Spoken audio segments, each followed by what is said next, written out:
థాయిలాండ్లోని సుంగై గోలోక్లోని శాంతిపాప్ స్టేడియంలో Golok FA cup tournament సందర్భంగా హఠాత్తుగా పిడుగుపడిన ఘోర ప్రమాదంలో శాంకోల్స్ జట్టు యువ ఫుట్బాలర్ సోఫ్వాన్ అవాయే మృతి చెందగా మరో 12 మంది తీవ్రంగా గాయపడ్డారు.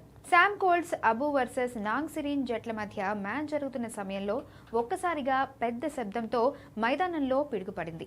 ఈ ఊహించని ప్రమాదంతో ప్రత్యక్షంగా చూసిన వారందరూ భయాందోళనకు గురయ్యారు.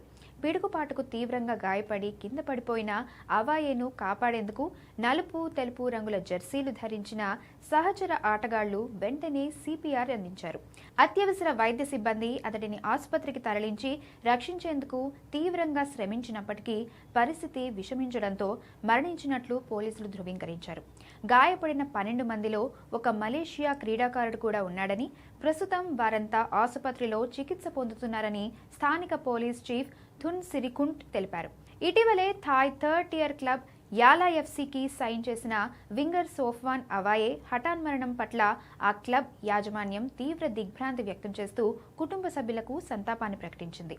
థాయిలాండ్లో ఇలాంటి పిడుగుపాటు ప్రమాదాలు జరగడం కొత్తేమీ కాదని డిసీజ్ కంట్రోల్ డిపార్ట్మెంట్ నివేదిక ప్రకారం 2020 నుంచి 2024 మధ్య దేశవ్యాప్తంగా దాదాపు 283 మంది పిడుగుపాటుకు గురై చాలా మంది అక్కడికక్కడే ప్రాణాలు కోల్పోయారని వెల్లడైంది. మైదానాలలో మరియు బహిరంగ ప్రదేశాలలో పనిచేసే క్రీడాకారులు, శ్రామికులు అప్రమత్తంగా ఉండాల్సిన అవసరాన్ని ఈ విషాదకర సంఘటనలు తీవ్రంగా గుర్తు చేస్తున్నాయి.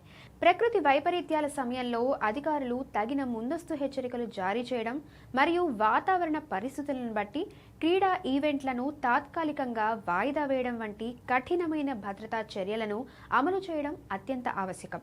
విలువైన మానవ ప్రాణాలను కాపాడుకోవడానికి మైదానాలలో మెరుపులను గుర్తించే సెన్సార్లు, ఆధునిక సేఫ్టీ ప్రోటోకాల్స్ను ఏర్పాటు చేయడం ద్వారా మాత్రమే ఇలాంటి భవిష్యత్తు ప్రమాదాలను నివారించడానికి తగిన అవకాశం ఉంటుంది.